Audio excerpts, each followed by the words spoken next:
دیکھا جس کے ہیڈنگ لائن لکھی ہوئی تھی کہ یہ زبیدہ کا مکان حیران رہ گئے میری بیوی کا جنت میں محل گزرے داروغہ نے کہا کہاں جا رہا ہے بھائی یہ میری بیوی کا مکان ہے بولے یہاں کوئی بیوی شور نہیں ہوتا جس کی مالک ہے وہ آئے گی وہ پرمیشن دے گی جب تجھے اندر جانے دیں گے آپ کو حیران رہ گئے یار بیوی نے رات کو تو کمال کر دیا جو بات اللہ کے ولی نے کہی وہ تو مجھے تعبیر میں مل گئی او بھاگا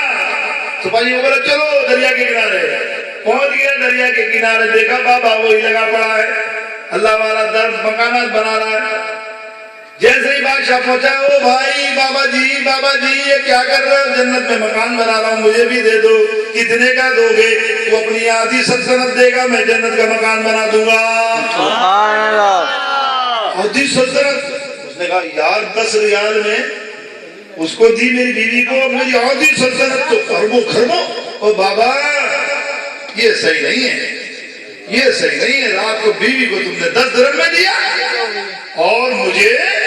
آدھی سلطنت مانگ رہے ہو جواب سنو اللہ والے کا جو میں نے تمہیں کہا تھا وہ بات میں واپس میں لے جاؤں گا آپ کو اللہ اکبر میں کیا کہہ رہا تھا وہ کہنے لگے بابا او سنو میرے بھائی اس نے مکان میری بات پہ عمل کر کے خریدا ہے بغیر دیکھے خریدا ہے تو رات کو خواب میں دیکھ کر آ کر خرید رہا ہے جب تجھے یقین ہو گیا کہ جنت میں کہہ رہا اب آیا تم مجھ سے مکان لینے تو بھائی دام بھی بڑھ جائیں گے دام بھی اعلیٰ ہوں گے اس لیے تیرا اعتقاد نہیں تھا تو جب میں نے کہا نا کہ نام محمد صلی اللہ علیہ وسلم چوما ہے آپ نے تو میرے آقا کی حدیث کا جب روحانی طور پہ تمہیں فائدہ ہوگا وہ کیا ہوگا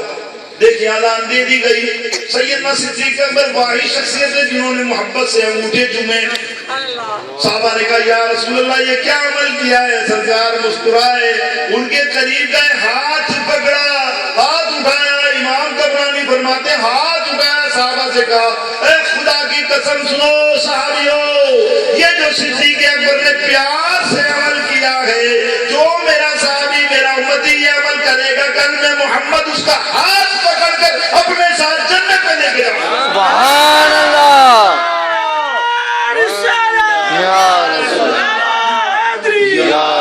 میں مصطفیٰ چومے نہیں دکھتی کبھی آنکھیں پہن لے پیار جو ان کا بدل میلا نہیں ہوتا محمد کے غلاموں کا کفن میلا نہیں ہوتا محمد کے غلاموں کا کفن میں نہیں ہوتا اللہ ارشاد فرماتا ہے خوش ہوئے آپ حدیث سنی آپ سبحان اللہ میرے آقا کی بات بتا رہا اللہ محبت سے چمو گے اور چمتے رہا کرو ڈرا نہیں کرو ادھر ادھر دیکھتے ہو چھوڑو ہے پتہ نہیں برا مان جائے گا استغفر اللہ اس کی برا مان جائے گا بدبختی کیا ضرورت ہے یار وہ تمہیں جنت میں لے جائے گا وہ تو تمہیں جنت سے جانے سے روک رہا ہے یہ بھی سارے عمل کر رہا ہے وہ تو تمہیں قبر میں بے ایمان مارنا چاہتا ہے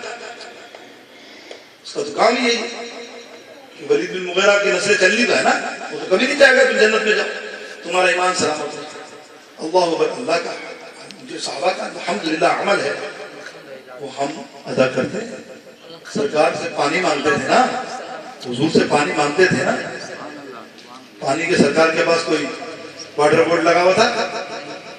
آپ دیکھیں نا ایک میرے پاس سنائی تھی دوبارہ سنا کہو محبت سبحان اللہ مگر ایک محبت کی بات آ جاتی ہے تو پھر ویسے تو میں سناتا رہتا ہوں جگہ میں نئی جگہ ہوتا میں چاہتا ہوں موضوع دوسرا ہی رکھوں لیکن آپ کے چہرے کھلکھلاتے دیکھ کے سناتا ہوں بات آپ تک پہنچے سبحان اللہ اللہ کے پیار اللہ اور اس کے رسول کی پیار کی بات اگر آپ کے دل میں پہنچی اور آپ کا دل مسکرایا اور آپ کے دل میں مدینے کی روشنی آ گئی سمجھو میری تو مغفرت ہو جو ایک نعت بار بار آپ سنتے ہی ہو نا ایک کلام آپ سن لے تو میں نے 365 مرتبہ سن لیا نا پیر نصیر کا کلام پھر بھی پڑھتے ہیں پھر بھی مزہ آتا ہے نا حضور کی بات جو میں نے لوگوں نے سنی ہے اور دوبارہ سنیں گے تو پھر چاشنی آئے گی سبحان اللہ اللہ رب العالمین نے جنت کا شربت، جنت کا پانی دو شخصیتوں کو دنیا میں پلایا. ایک میرے آقا مولا محمد مصطفیٰ سرکار مدینہ جان مدینہ صلی اللہ تعالیٰ علیہ وسلم کی والدہ ماجدہ، جب حضور علیہ السلام کی ولادت ہوئی جنت کا دودھ آیا. میری آقا علیہ السلام کی والدہ فرماتی ہے میں نے ایسا دودھ کبھی زندگی میں نہیں پیا، کستوری سے زیادہ خوشبو والا، شہد سے زیادہ میٹھا،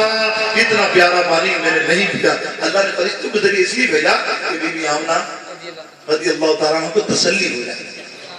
جو تھوڑی سی گھبراہٹ ہوتی ہے اس وقت کیفیت میں. اور دوسرا پانی جس کو بلایا نا، آج لگتا ہے کہ یقین کرو میرا کوئی وہ موضوع بھی نہیں تھا،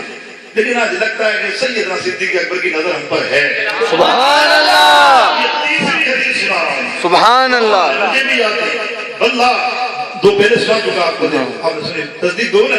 تیسری میں بھی نہیں کرا رہا. سبحان اللہ. یا عاشقوں کے عاشق ہے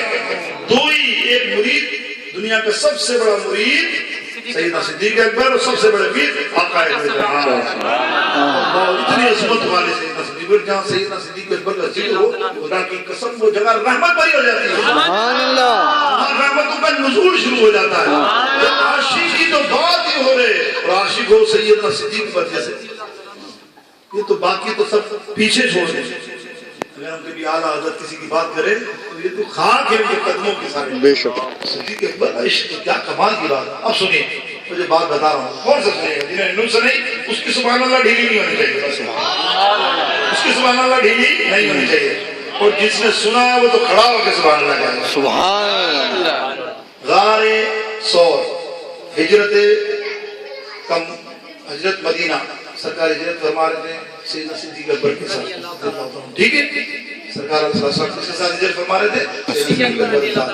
جب پہاڑ کے قریب غار ثور پر پہنچے، آپ قادم مبارک پر حضور علیہ السلام موجود تھے. آپ نے سرکار سے کہا یا رسول اللہ تھوڑی دیر یہاں آرام کریں، میں اندر سب غار کی صفائی کر دوں، پھر ہم یہاں رکیں گے تاکہ دشمنوں کی نظر میں نہ آئے، اور آرام سے یہاں اطمینان سے اسٹے کریں گے، قیام کریں گے. تو سیدنا صدیق اکبر غار میں گئے، ایک ایک چپے چپے کی غار کی صفائی کی، سب دیکھا کوئی کہیں سانپ بچھو یا کوئی غلط چیز تو نہیں، سب کو صفائی کر کے پورا دیکھا. یعنی میں آپ کو کہوں کہ ابھی آپ جا کے فیضان کے گھر کا معائنہ کر کے آ جائیں، آپ کو بتاؤ گھر میں کیا ہے، کھانا نلکے ہیں کیا نہیں، آپ بتا دیں گے. بے شک یہاں ہے، یہ تو بڑی گھر میں ایک کمرہ ہو تو آپ سب بتا سکتے ہیں کتنے پرندے کیا ہے. اگر اس طرح معائنہ کرنے جائیں تو صدیق اکبر واپس آئے اور آ کر سیدنا صدیق اکبر رضی اللہ تعالیٰ نے اٹھایا، آقا علیہ السلام گھر میں لے گئے. پھر آپ کو معاملہ پورا معلوم ہے حدیث پاک. اپنے